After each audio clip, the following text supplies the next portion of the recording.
Hello everybody! So after the most recent video that I made talking about the story of Wicked, I was thinking about what other musical I wanted to talk about, and of course there is a bunch. So of course there is Hamilton, Hades Town. I wanted to do something new. I wanted to talk about one of the most new musicals that is still in development, and I'm gonna talk about it later on in the video. And yes, I'm talking about Warriors, the most recent project by Lin-Manuel Miranda and Eisa Davis. This is a project that as soon as I heard the concept album, I was instantly hooked. I love the songs, I love the concept.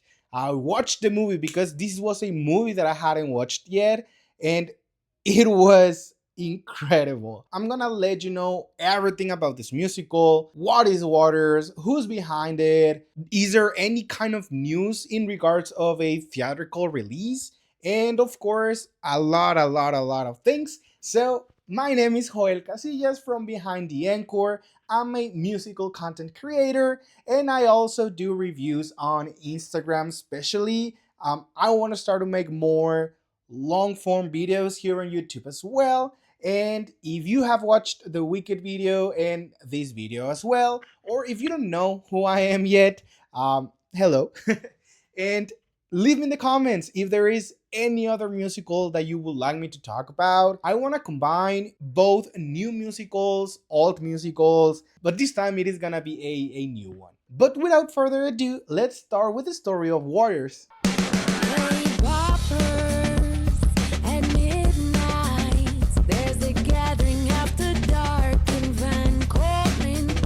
So I'm gonna start with what is Waters? Just in case you haven't seen the movie, like I said, I recently saw it as well. But this is a 1979 movie directed by Walter Hale, based on the 1965 novel by Sol Yorick. It tells the story of a string gang called the Waters, but after an accident happened, they must escape from the Bronx to get back into their territory in Coney Island. So of course, throughout the whole story, they meet a lot of new street gangs with different kind of vibes, but I'm gonna get into it later on in the video once I speak about the inspiration. The only thing that you need to know is that the Warriors is a street gang and something happened and they need to go back to Coney Island from the Bronx. The main characters, and I'm gonna read this because I still forget their names sometimes. So we have Cleon, Swan, Ajax, Fox, Rembrandt, Snow, Berman,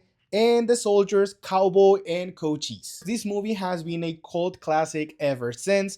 A lot of people loved it, so this was a very good adaptation that I'm pretty sure that a lot of people is gonna love. And now we're gonna move ahead into why Warriors. I mean, with all the different projects that Lin-Manuel could have done, why Waters? And this was something that I wanted to research. And the story is kind of interesting because we have two different perspectives about this musical. We have, of course, Lin-Manuel and we have Eisa Davis. But the head of the whole project is still Lin-Manuel Miranda. And he explained that when he was 4 years old, one of his brother's friend had this VHS. He saw this movie when he was 4 years old and moving forward as well. And if you've seen the movie, you know why a 4-year-old will never forget. One of the things that I didn't like about the movie is it is a very sexist movie, but it was the 80s, like not even the 80s, it was in 1979. So of course, a bunch of things were different back then. Imagine a sexist movie being watched by a 4-year-old. Of course, that's gonna make an impact. But of course, one of the other things that this movie has, it is that it is a very well interpretation of New York. How if you fall in the wrong tracks, you're gonna end up in a very sketchy neighborhood with very sketchy people. It talks about something that we've seen Lin-Manuel talked about a bunch: the New York culture, the New York living that you can see if you are from New York. And that's something that Lin-Manuel has always loved, and I think that's why as well he loved this movie so much, because this movie represents New York. Now that I explained what is Warriors, let's talk about who is behind this project, who is behind the concept album of Warriors. And I'm gonna start with the masterminds of this whole project. So we have once again Lin-Manuel Miranda and Eisa Davis. I'm gonna start with Lin, but Lin doesn't need an introduction. We all know him, we all love him. If you are not too fan of his musical career, you might know him as the creative behind Moana music, Encanto as well, and of course in musicals like Within the Heights and of course Hamilton. And who's Eisa Davis?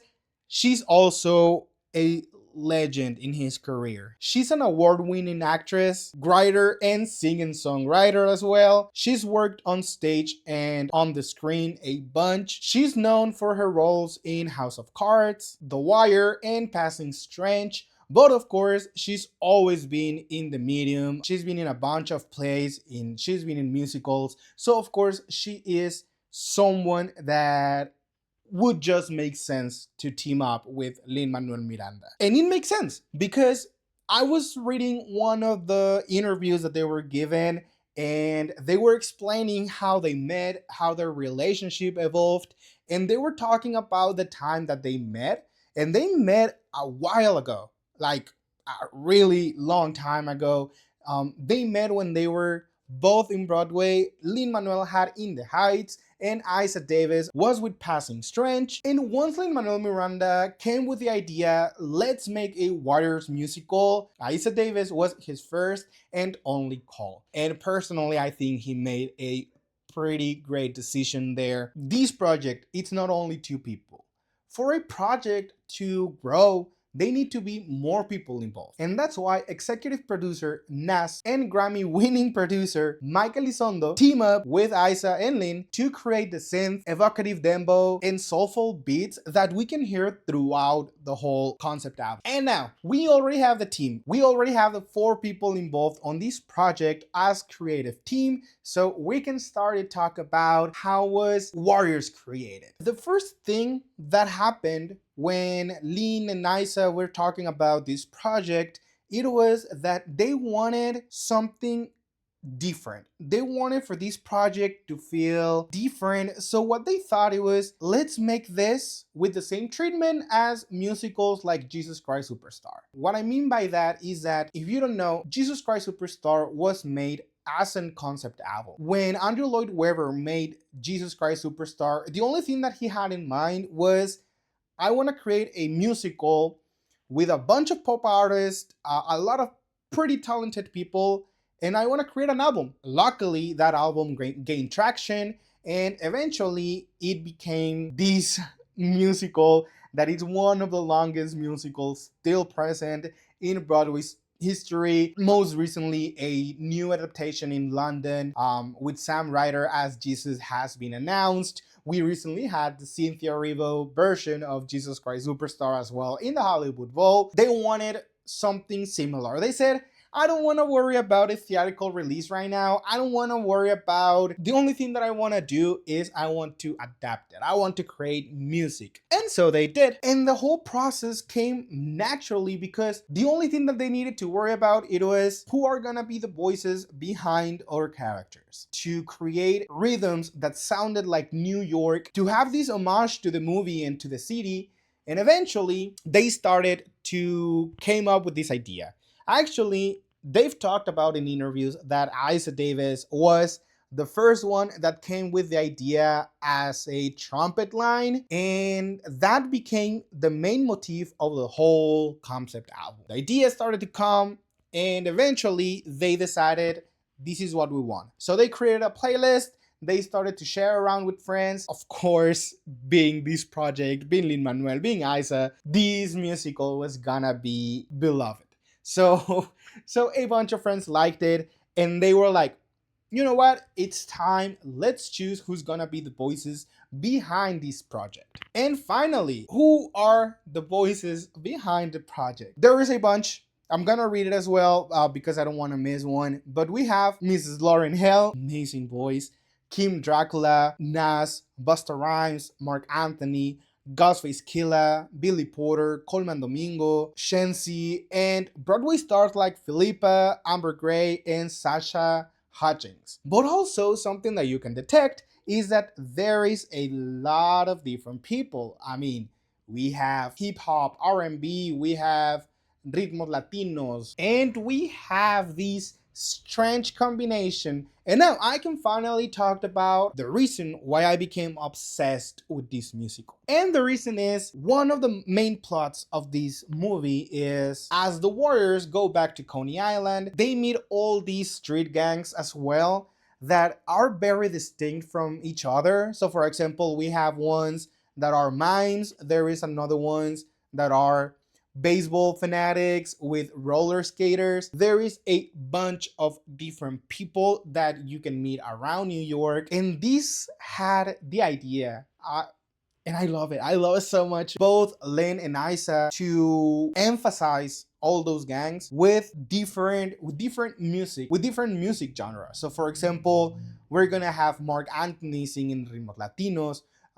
We have Kim Dracula singing the portraying the crazy guy that framed the warriors, and just like that we also have K-pop. When I heard K-pop, I was like, what the hell are you doing, Lin-Manuel?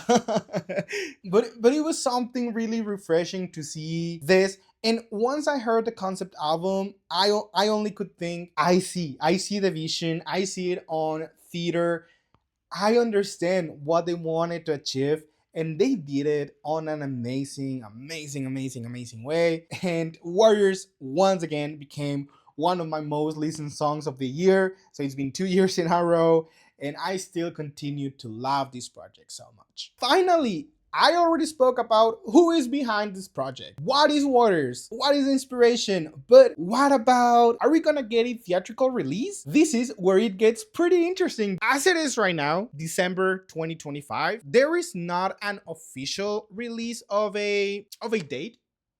But last month, some news appeared on Broadway World page, and it got me really excited. And it is because in New York, there was the announcement of a New York workshop. You know what this means? It means that they are already starting to cast the people who is gonna be behind the voices in the actual theatrical release. But most importantly, we already have a creative team, and I want to read this. The news, it was announced that Jenny Coons, Tony Award-winning choreographer Andy Fowler, and music director Kurt Crowley would be the creative team to make this adaptation in real life. As I mentioned, Lin and Eisa created this music thinking we don't want to worry about a theatrical release. So they knew that they needed to choose the exact people that share their ideas, and they did.